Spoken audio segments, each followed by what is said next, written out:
welcome to Project Library Planet. We're in Oslo, Norway, in an area called Furuset. And this is Stine, the leader of the Furuset Library and Activity House. Hi. Hi. Nice to meet you and nice being here, really. Thanks for coming. So, this library looks brand new, is it? Yeah, that's true. We opened 3 months ago. This is not your typical regular library. What we have here is we have a library, a youth central, and a volunteer central, and also a cafe mixed together in this brand new house. Wow, it must be challenging to combine all the functions in the same building. Yeah, it's been challenging, but a lot of fun. We are now 23 people working here with different backgrounds, different qualities, and we have a lot of fun, but it's been hectic, really hectic. In what way? How many people come here every day? The old library that was located in the first floor had around 600 people every day. Wow. But after we opened, we now have between 1,200 and 1,700 visitors every single day.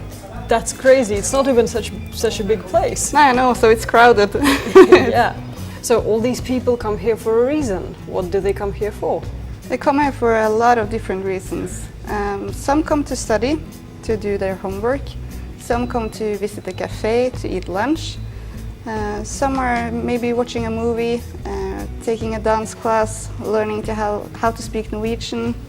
But most of the people come here just to have a place to be, either alone or just or a place to be with friends, to meet new people, and the social meeting place.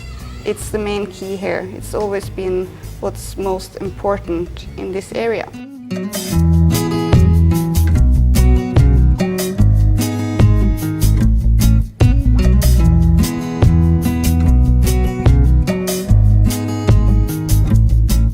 And you have a cafe in the library. That's a bit unusual.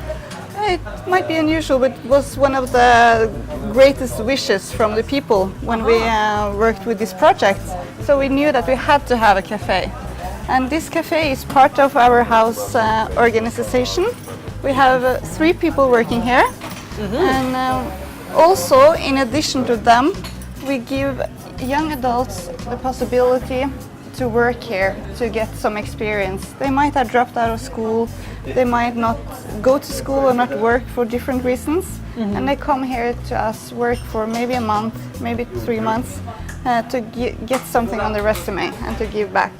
It smells delicious. Yeah, we have our leader of the cafe is from France. We have Italian kitchen chef. Wow. And we have food, organic, local food from different places. Hey, how are you? I'm good. Right. Could you tell us why you're here today? I'm here to grab my lunch. I usually come for having meetings or just eating, relaxing a little bit, try to get some space to focus. Do you come here often? Maybe 3 times a week. Yeah. Whoa, that's quite regularly. Yeah. Why? Is it a nice place to be? Yeah, you meet a lot of people that I work with or people I actually know from just the community, and I get to relax and breathe a little bit in my workday. Right. Do you have a favorite spot here in the building? Yeah, it's upstairs by the cafe where you can eat and try to work or relax, and here by the sofas, actually. Of course, yeah. naturally. So, Stina, we're in the sound room now. What happens here? In the sound room it's possible for kids to get lectures from some of our house staff. We have recruited some local rappers. Wow. And that's working in this studio. And it's possible to book like a class or an hour with them. And they can record in the room behind us. They can learn how to write lyrics, they can learn how to express themselves. And in return, they give something back to us. So like this summer, we're having this workshop called Summer Music Camp. And then the kids will learn during a week to write, to record. And after, when the summer, when the school is starting up, we're having this party, back to school party. And then the kids will perform and to show the other kids what they have learned during the summer. Why have you decided to employ local rappers here? Strange decision, might seem. We have decided to recruit locally because it's important for the kids in this area to have role models and to have grown-ups that they can look up to and relate to. And it's important for us that the kids get this arena to learn how to express themselves and be proud and get confident, and also to learn something that they can show others, show their parents, show their friends. So what does the library give to the community? It gives back a lot, I will say. First and foremost, this house isn't built by us, it's built by the community. It's been a project going on for a lot of years, and a lot of involvement from the users and from also the not users. And so this house is built after their wishes and what they want the house to be. And we have had a lot of meetings, a lot of interviews, talked to a lot of people. And everybody said that they wanted to have this meeting place, this huge meeting place for the whole borough, not just the Furuset, but the whole borough of Alna. And I wanted a place to come, to meet people, to express themselves, to also to give back to the community themselves. So having like a volunteer central here is really important to achieve that goal. Oh, there's a lot of bikes here. Why are they all here? We're actually starting to rent out bikes today. So in a couple of hours we get a visit from one of Oslo's councilwomen that's going to open this for us. So this is one of many activities that we have to challenge people to use the areas around us more and to visit the nature and do stuff like that.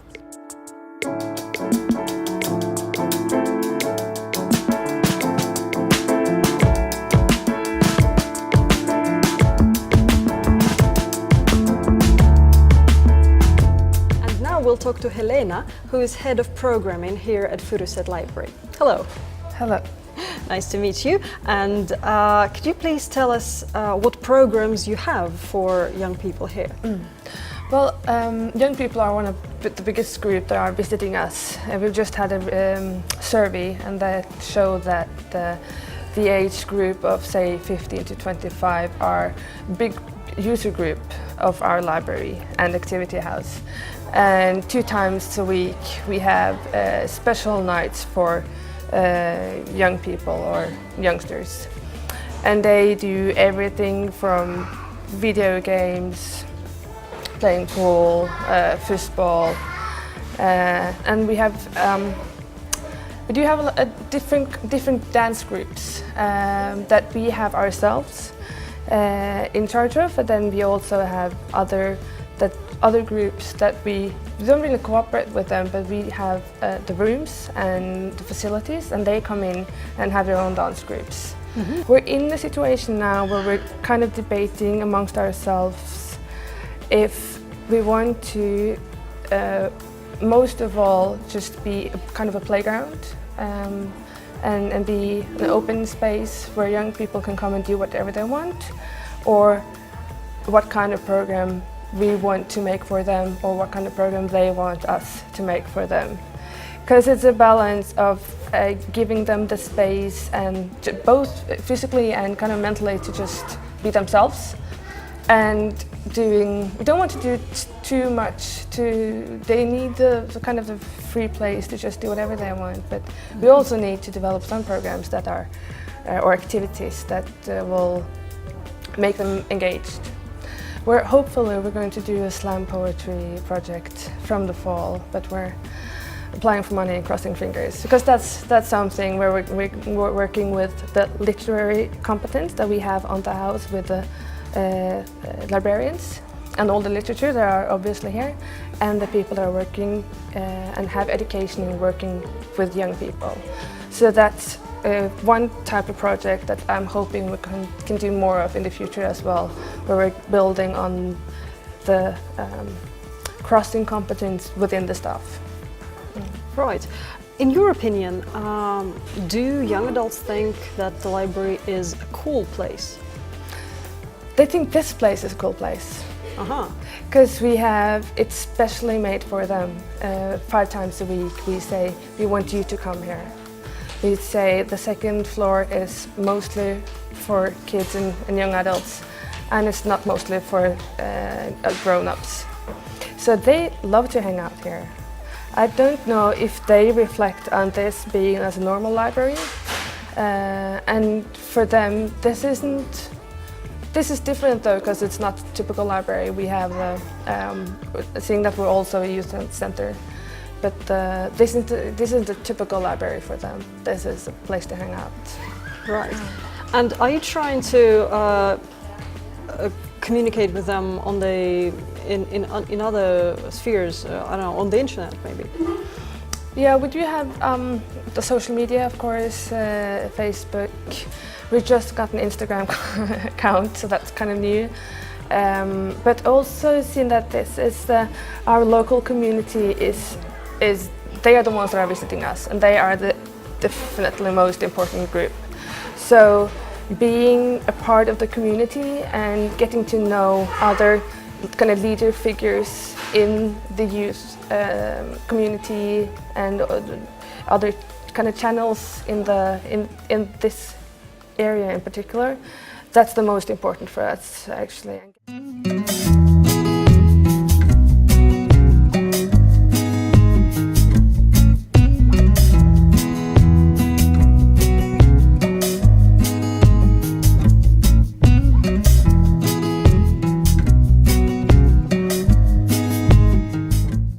We'll talk to Sara, who works here as a technical manager for projects for young people and children. Hello. Hello. Thanks for talking to us. Can you please tell us about the area here? What's special about it? It's a lot of things that's very special about this area, but one of the main things is that it has a history that has been one of the reasons why we have this house today, because a couple of years ago, it's not a long time, it was a community that was characterized as a community where it was a lot of gangs and a high crime.